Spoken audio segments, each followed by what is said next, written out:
Hi, it's Sheena Joy, and today I'm making a shaker card with this magical Christmas stamp set from Simon Says Stamp. I'm using the deer image and this native design edge stamp. So I'm going to start off with this Nina Desert Storm paper. I have two pieces cut to 4¼ by 5½ inches. One I'm going to stamp the deer image, and this one that is in front of me I'm going to make a frame for my shaker card. I already have the spacing for my frame using the Simon Says Stamp stitched rectangular dies, I should say, and just putting that on my cutting plate. And now I'm going to run it through my Cuttlebug. Now that the piece is cut out, I'm going to apply the SSS powder tool because I don't want the embossing powder to get on other pieces of paper that is not the stamped image. Alright, so I'm using the Versamark ink, and I'm liberally going to ink up this border image, and that's because I want to get every single detail, and I really just have to apply a lot of Versamark. Alright, so I'm bringing that over into the screen, and sorry for the glare there. So using my Fiskars stamp press, which is perfect because of the size and also just because it allows you to line it up so well, and allows you to press so you get really good pressure at every single part of your stamped image, or stamp I should say. Alright, so now that I have the left side done, I want to move on to the other side of the frame, and just have to find my orientation here. Alright, so now I'm going to ink that up again with Versamark ink. And I just want to say that I just love this stamp set. I saw it, and to me it has such a native feel to it, like a native design. And I'm First Nation, so it really spoke to me. And even regardless of that, it's just a beautiful stamp set. Alright, so here I am stamping up the other part of the frame, and again giving it really good pressure throughout the stamp. Alright, so now that I have that stamped onto the other side of the frame of the shaker card, I'm going to apply a white embossing powder. And I love white embossing powder on craft cardstock. There's something just so beautiful and striking about it. It goes together so beautifully. And I just have to remark too that I use craft fun foam underneath my stamping, and that's because the give of the fun foam allows you to have a really good stamped image.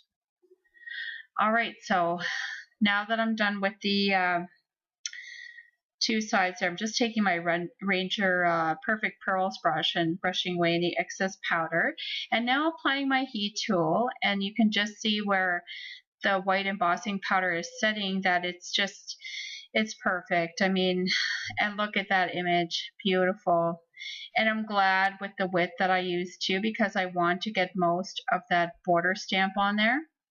Alright, so I have masked off the four corners because I don't want the image overlapping.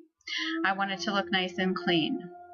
Alright, so applying it to the edge, and both edges are done, so now I'm going to put on the white embossing powder. And I'm using Ranger Super Fine Detail embossing powder, and it allows all the details of the stamped images to come out. And if I don't use Ranger, I usually use Hero Arts. I really love both. Okay, so now I'm heat setting it, and again you can see just how craft paper and white embossing powder is just perfection. Alright, so now I'm going to stamp on the deer head image. Again, applying Versamark to my stamp. And after that, I'm going to put on the white embossing powder again. And sorry again for the glare there. Alright, so applying my embossing powder again to the stamped image, And you can see how that detail embossing powder really works well for this set, because there is script on the middle of that deer head, and you'll kind of see that come out as I'm heat setting it. Other embossing powders might not have picked up the detail of that, but this detail embossing powder does. And just a note is I'll have the links for all the supplies used over on my blog. So just click over there. Now I'm putting in a sequin mix that I did myself, and I have to apologize. I did not show this portion where I did the 3 sides of this fuse pocket. I'll put a link for a fuse card that I did before, and you can get an idea from there. And you can get an idea from here too, because after I apply these seed beads, I'm going to use the fuse tool on the top portion to close it off.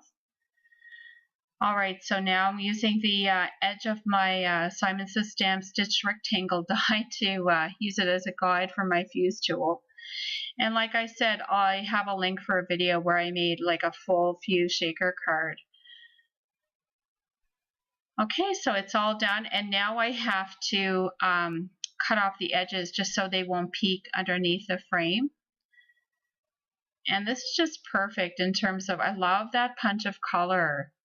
So here I've stamped the Blessed Christmas on a piece of Desert Storm paper, and just giving it a nice edge and following the lines nicely.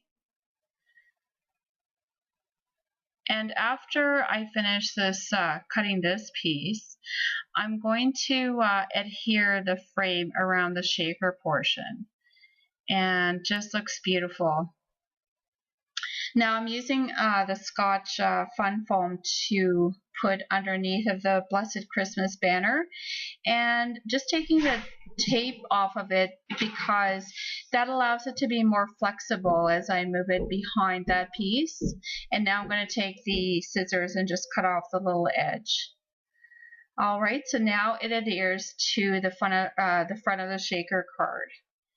So just finding a good placement for it right in front. And you can see the craft and the white and the punch of the red color. It's just beautiful. And I'll give it a little shake for you now. It just, oh, look at that detail.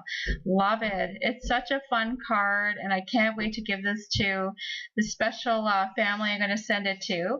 And so here's some more pictures, and Merry Christmas, everyone. I hope you're all well. Thanks for coming by, and give my video a like if you enjoyed, and subscribe if you haven't.